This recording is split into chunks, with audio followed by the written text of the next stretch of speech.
Hello বন্ধুরা, welcome to my channel পলিস কিচেনে সবাইকে স্বাগত। আমার ভিডিওটা ভালো লাগলে কিন্তু একটা লাইক করে দেবেন, শেয়ার করতে পারেন অন্যদের সাথে, আর যদি সাবস্ক্রাইব না করেছেন তাহলে সাবস্ক্রাইব করে দেবেন। চলুন দেখে নিই আজকের রেসিপিটি কি। আজকের রেসিপি হচ্ছে কাঁচা কলা দিয়ে একটা রেসিপি বানাবো। কখনো আমাদের এরকম হয় যে কিছু স্ন্যাক্স টাইপের খেতে ইচ্ছে করে, ধরেন ঘরে এমন কিছু নেই, কিন্তু কাঁচা কলা দিয়ে এত সুন্দর একটা স্ন্যাক্স আপনি তৈরি করে নিতে পারবেন, আপনি ভাবতেও পারেন না।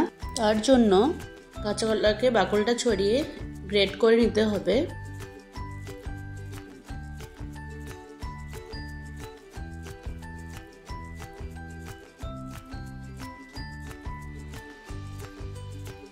অনেকে আছে কাঁচা কলা খেতে ভালোবাসে না, এভাবে করে যদি বানান কেউ কিন্তু বুঝতেই পারবে না এটা যে আপনি কাঁচা কলা দিয়ে বানিয়েছেন না কি দিয়ে বানিয়েছেন। আর বাচ্চাদের ক্ষেত্রেও বাচ্চারা কাঁচা কলা খেতে চায় না, এভাবে করে কিন্তু খাওয়ালে ওরাও খাবে। দুটো কাঁচা কলা আমি গ্রেট করে নিয়েছি, আর এখানে দিয়ে দিচ্ছি পরিমাণ মতো নুন, হলুদ গুঁড়ো,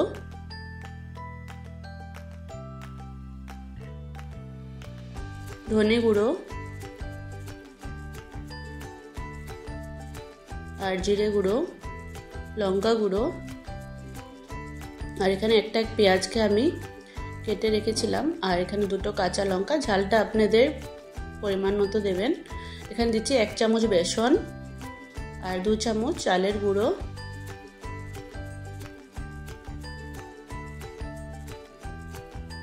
ভালো করে মেখে নিতে হবে।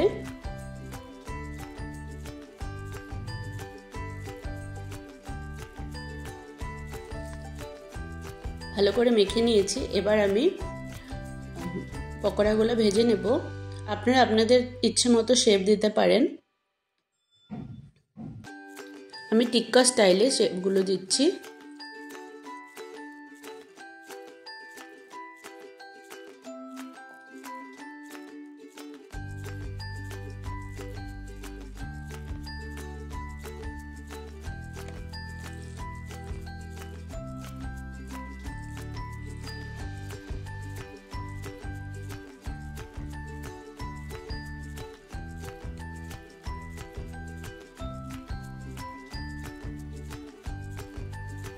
সবগুলো কিন্তু বানানো হয়ে গেছে।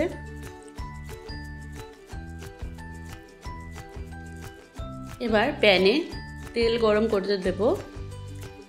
রিফাইন অয়েলে আমি ফ্রাই করব, আর তেলটা গরম হলে পরে আমি এই টিক্কাগুলো ভেজে নেব।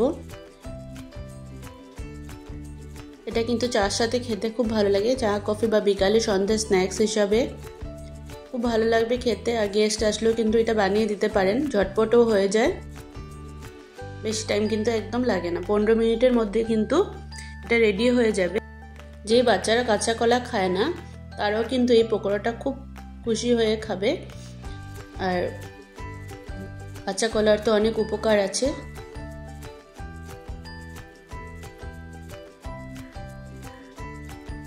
গোল্ডেন ব্রাউন করে পকোড়াগুলোকে ভালো করে ভেজে নিতে হবে।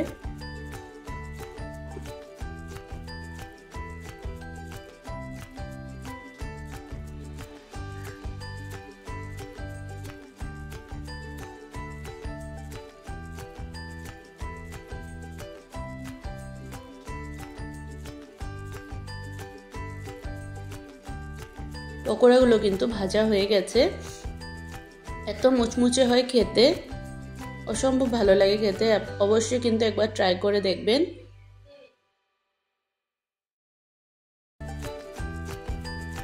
গরম গরম সার্ভ করে দিন চা কফির সাথে বা সন্ধ্যাবেলা স্ন্যাক্স হিসাবে।